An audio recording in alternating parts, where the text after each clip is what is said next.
بسم اللہ الرحمن الرحیم۔ السلام علیکم ورحمۃ اللہ وبرکاتہ۔ ایک ملک کا حکمران بنانے کا طریقہ بہت ہی انوکھا تھا۔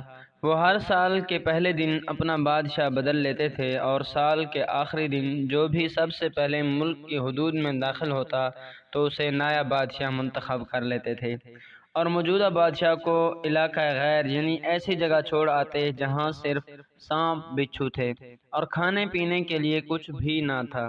اگر وہ سانپ بچھوؤں سے کسی نہ کسی طرح بچ جاتا تو بھوک پیاس سے مر جاتا۔ کتنے ہی بادشاہ ایسے ہی ایک سال کی بادشاہی کرنے کے بعد اس علاقہ غیر میں جا کر مر کھپ گئے۔ اس دفعہ شہر میں داخل ہونے والا نوجوان کسی دور دراز کے علاقے کا لگ رہا تھا۔ سب لوگوں نے آگے بڑھ کر اسے مبارکباد دی اور اسے بتایا کہ آپ کو اس ملک کا بادشاہ چن لیا گیا ہے، اور اسے بڑے اعزاز کے ساتھ محل میں لے گئے۔ وہ حیران بھی ہوا اور خوش بھی۔ تخت پر بیٹھتے ہی اس نے پوچھا کہ مجھ سے پہلا بادشاہ کہاں گیا؟ تو درباریوں نے اس ملک کا قانون بتایا کہ ہر بادشاہ کو سال کے بعد جنگل میں چھوڑ دیا جاتا ہے اور نیا بادشاہ چن لیا جاتا ہے۔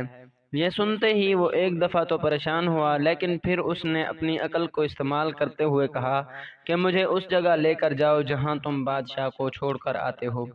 درباریوں نے سپاہیوں کو ساتھ لیا اور بادشاہ سلامت کو وہ جگہ دکھانے جنگل میں لے گئے۔ بادشاہ نے اچھی طرح اس جگہ کا جائزہ لیا اور واپس آ گیا۔ اگلے دن اس نے سب سے پہلے حکم یہ دیا کہ وہ محل سے علاقہ غیر تک ایک سرسبز و شاداب راستہ بنایا جائے اور اس جگہ کے بیچوں بیچ ایک ایسی رہائش تعمیر کی جائے جس میں ہر قسم کی سہولت ہو اور اس کے ارد گرد خوبصورت باغ لگائے جائیں۔ بادشاہ کے حکم پر عمل ہوا اور تعمیر شروع ہو گئی۔ کچھ ہی عرصہ میں سڑک اور محل وغیرہ بن کر تیار ہو گئے۔ ایک سال کے پورے ہوتے ہی بادشاہ نے درباریوں سے کہا کہ اپنی رسم پوری کرو اور مجھے وہاں چھوڑ آؤ جہاں مجھ سے پہلے بادشاہوں کو چھوڑ کر آتے تھے۔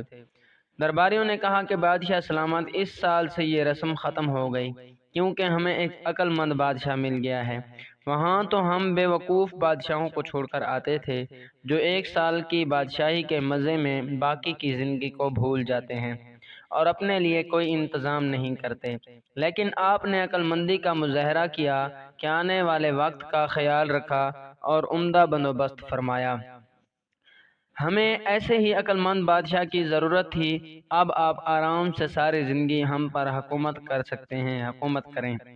اس انوکھے ملک کا نام دنیا ہے اور وہ نیا بادشاہ میں اور آپ ہیں، اور علاقہ غیر ہماری قبر ہے۔